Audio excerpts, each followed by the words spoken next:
Hey guys, I'm back. This time we're going to start dealing with services and more specifically with security essentially on Void. So I'm going to start a little series from this most likely, and this is going to be the first video where I am going to give you guys some tips on how to improve the security from your Void kind of fresh installation, if you will. So if you were here last time, you remember that we installed essentially Void from the XFCE ISO. Notice that we have the XFCE panel. And we also added i3 to it, so we have the window manager going on. And you can go back and watch any of those videos in case you're interested. I also changed a bit, so I pushed my bash RC to kind of my virtual machine, and then I also changed the wallpaper. And I didn't tell you last time, but essentially my nitrogen, it is set to begin. I set it to start based on my what is it called? From my i3 configuration. So it's actually my i3 that begins that kind of starts it, and I can even go to the .i3. Notice that there in the end I have a no startup ID and then do a nitrogen. So this is what manages my wallpaper, because we removed again the wallpaper manager. Now let's get to services then, and this applies mostly to Void, but if you're in another distribution that uses runit, you can also profit from that. And again, the rule applies also to systemd, so you just need to know that the syntax is different for dealing with stuff with services, etc. on systemd. So first things first, if you're on Void or if you use runit, you know that you have this very kind of magical folder on your machine, which is called the var service. And what it contains is a bunch of symlinks. So you can imagine each of these symlinks as being kind of a systemd unit for a service, and each one of them is kind of again like a unit. And essentially, whenever runit hits stage 2, it is going to begin start all of these services kind of in parallel. So again, there are services that manage the network, for example. There are services for DHCP.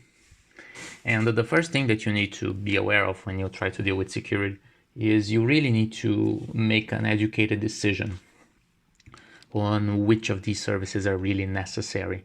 So for example, if you're in a server, you most likely need the SSH daemon because you really don't have a keyboard and let's say a keyboard and a display to connect to your server. So you usually use the network and you have a kind of an SSH console to your machine. So in a server environment, you most likely need SSHD, for example. But if you're again, let's say a home user, a desktop user, you have a graphical session that opens up and you are managing your machine locally and not through the network. So you can kind of go away with disabling SSHD. And if you want to disable services on runit, there are two ways.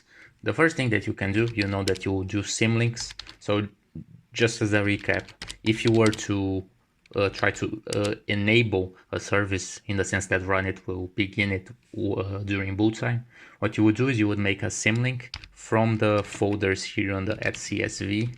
So there are a few of them. Notice I'm tabbing.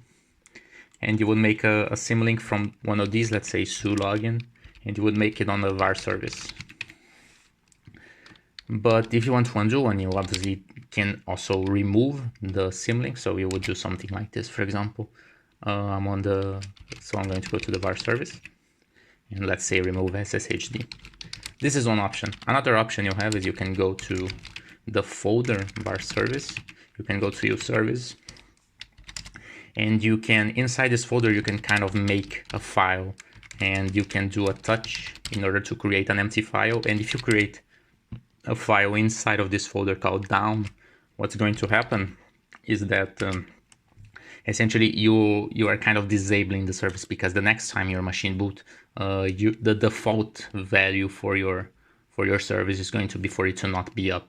So notice that if I do an sv status on my SSHD, it is currently running, but next time that I boot, it won't be. And this is because of this down file, so I can remove it. And notice that if I do it again, I don't have the normally down.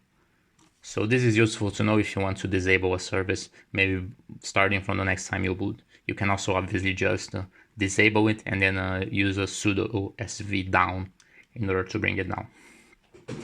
And the services that you really need to be wary of are the services that open ports on your machine. Because SSHD, for example, it opens up port 22 normally, which is the port for SSH. And if you have, say, an attacker or someone inside your network, what they usually have is a tool which is called Nmap. And Nmap, it essentially allows you to ping other machines in order to see whether or not they are up. And then if they are up, the Nmap itself, it can be used to, for example, enumerate your ports, which means that it can say which ports are open on a given machine. So once that is done, Nmap also allows you to, for example, know which versions of software are running behind each of these open ports. So I can even do that and give you a brief demonstration. So I'm going to start SSHD. It's already started. I did remove the down. So what I'm going to do is I'm going to go to my host. I also need the IP address. So my VM is in, again, it's in bridge adapter mode. So it has an address on my home network. And this is the address. What I'm going to do now is I'm going to go to another workspace first things, and I'm going to ping it 168.1.1.0.3. Notice that I can reach it, and all I'm going to do is I'm going to use Nmap on it. So the first thing that Nmap is going to do is it's going to ping, and it's going to see that it's up. And after that, it's going to check which ports are open. Notice that the port 22 is open, which is the port for SSH. And if I as an attacker want even more kind of information, I can do this flag, which is going to kind of make the version scanning. And the low level details are not very important, but essentially this is going to print kind of the versions. You can see that now I know that for a fact that my VM is running OpenSSH 8.2. Now I happen to know that this is kind of secure as of right now, 2020 anyway.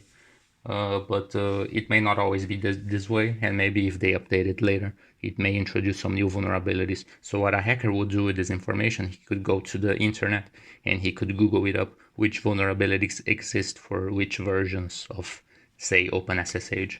So this is why it's very important that you kind of disable this service. So I'm just going to remove it. I'm going to remove the symlink. And this way, if someone tries to kind of apply Nmap to my machine, notice that now all the ports are scanned, so he cannot know which version of OpenSSH is running. And this is just an example.